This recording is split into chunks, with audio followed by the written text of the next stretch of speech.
Good evening, everybody. Again, from House Onek indoor at this point in time. Apologies for the audio loss from last time around. Hopefully, make certain that everything is working this time around before I post this time. I'm meteorologist Austen Onek, live and direct from House Onek, not in the backyard at this time, thanks to the fact that we have, again, some sort of audio difficulty going on with the microphones out there. And as of right now, fairly quiet in the Mid-South, but not going to be staying that way as a new storm system heads our direction. More about that coming up in just a little bit. Downtown Memphis, quiet right now, looking at a couple of barges moving under the Mississippi River from the Cotton Exchange camera just off Tom Lee Park under I-55. A little bit hazy around Wooddale High School in Memphis. Not doing too bad after sunset for this evening. Clear skies for the most part. Power Center Academy in Memphis, and looking at a little bit more haze around Germantown from the City Hall camera just opposite and north of Germantown High School. Looking at a lot of breeze back to the north of us as a decent area of low pressure works its way across the northern plain states into whipping up a lot of moisture into the form of blizzard conditions in this location. So if you're planning on traveling to anywhere across the northern plain states, this is what you're going to be having to deal with, and it's going to be very much on the chilly side too. Lots of cold air are going to be on its way to parts of the area. Matter of fact, looking at temperatures near zero just across the Canadian border, and all of that is going to be on its way down our direction into and around parts of the Mid-South. So if you have any plans for travel in the next couple of days, definitely want to make certain you're going to be bundling up. You are going to be needing it. Got a front and a storm system off to the west of us stirring up some moisture, and by the time we work our way into and around noon on Wednesday, and snow back toward Kansas, Missouri, and Oklahoma, and Colorado in the blue, the heaviest activity in that dark shaded blue area, but into and around portions of areas around I-44 from around St. Louis, Rolla, Springfield, Fort Leonard Wood, and just into Kansas, and also into and around portions of northwestern Arkansas, northeastern Oklahoma, around Green Country. That's where we may see some rain mixed with or changing over to snow. By the time we get into very early Thursday morning, around the portion of time close to dinner time on Wednesday into midnight on Thursday, that's when we may see some of that snowfall making its way into the Mid-South, mainly mixed with rainfalls. It'll be just a little bit too warm for that storm system to bring all that in there. Best chance of anything involving snowfall will again be way back into around the Nebraska, Colorado, Kansas area. Anything heavier than that is going to be, again, well back to that area as well. We're just not seeing that much that's going to be happening directly in the Mid-South where it comes to accumulating portions of anything involving snowfall. Cold air expected again with this storm system coming through. Never been in this area before, might have just moved because you're here for a job or something like that. Definitely want to know about bundling up, as this is not normal for this time of the year to have a big blast like this coming down. Possible? Yes. Normal every week type of activity like what you see around the Great Lakes, southern Canada?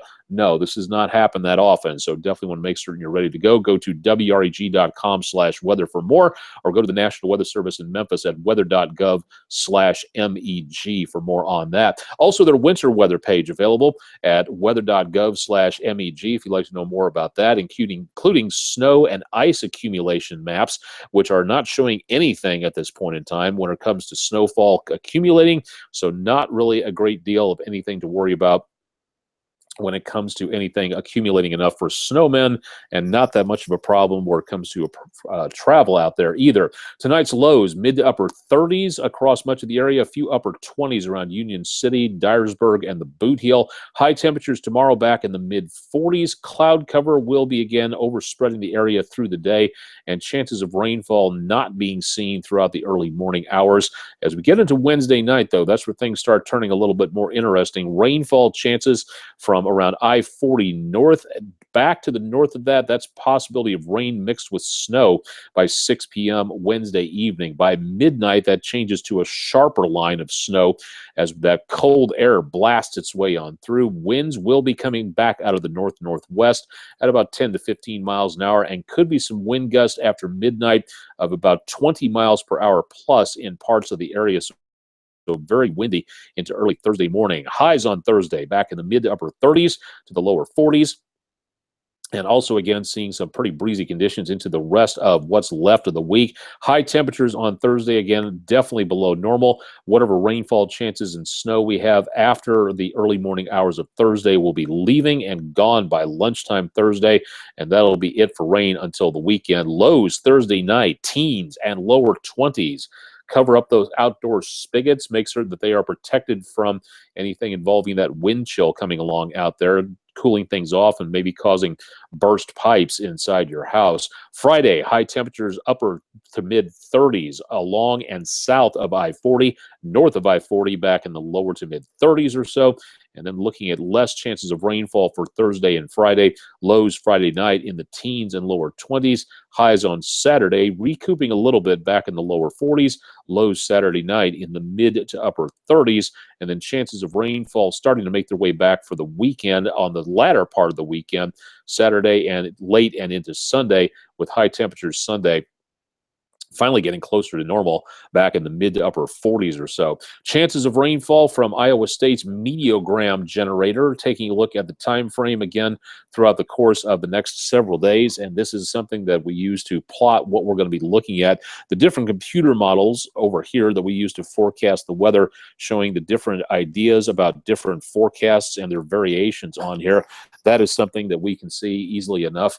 And to see what we're looking at here, one computer model, North American, is showing about a 0.2 of an inch chance of snowfall in the mid-south area. But as you notice, that's the only one that is showing anything in the way of major amounts of snowfall. Now, after that, we do get one computer model showing 0.04 of an inch of snow, and that is the two most positive models that we have to talk about at this point. And that is, again, not much of anything else. All the other models down here pretty much zeroed out, little if any chance of anything, but it happens right about in the area close to and right after midnight on Thursday. That's going to be the best possibility of anything involving snow out there. What does the National Weather Service think?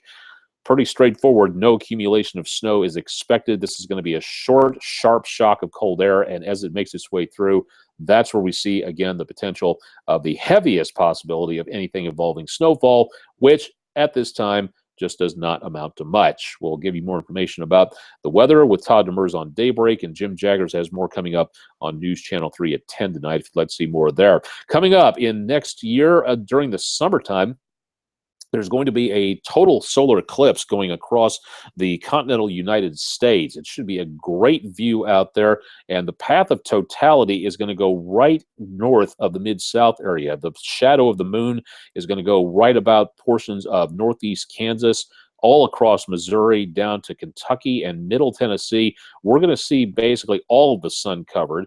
About a 0.9 magnitude coverage of that, and that's going to be a great event. Again, that's going to be August 21st, 2017. If you'd like to know more about the eclipse itself or the mini grants that are being given out by an organization dedicated to astronomy, then all you have to do is check out our Skyblog blog, or astronomy blog, I should say, called Skyblog 3. If you'd like to know more about that, it's being posted right now.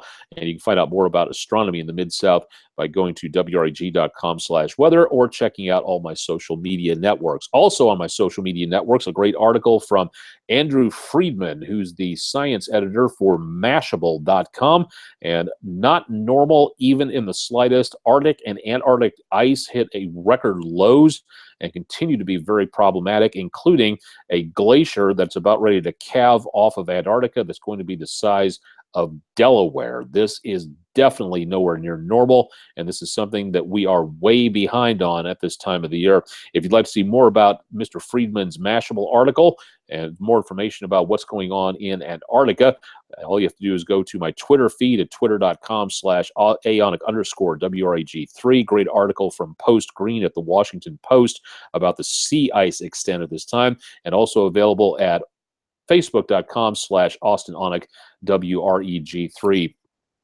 for more on that. Be glad to help you find out a little bit more about science and, of course, about weather and everything else. More details on your forecast. Again, that's coming up later on News Channel 3. Questions, concerns, ideas about anything, drop me a line at austin.onek@WREG.com at the bottom section of your screen. Be glad to help you learn more about what's going on in the Mid-South with weather. I'm meteorologist Austen Onek. Stay tuned for more coming up with News Channel 3 on air and online. Thanks for joining me for tonight's edition, hopefully one that you've been able to hear on News Channel 3's exclusive video weather blog, Weather Overtime.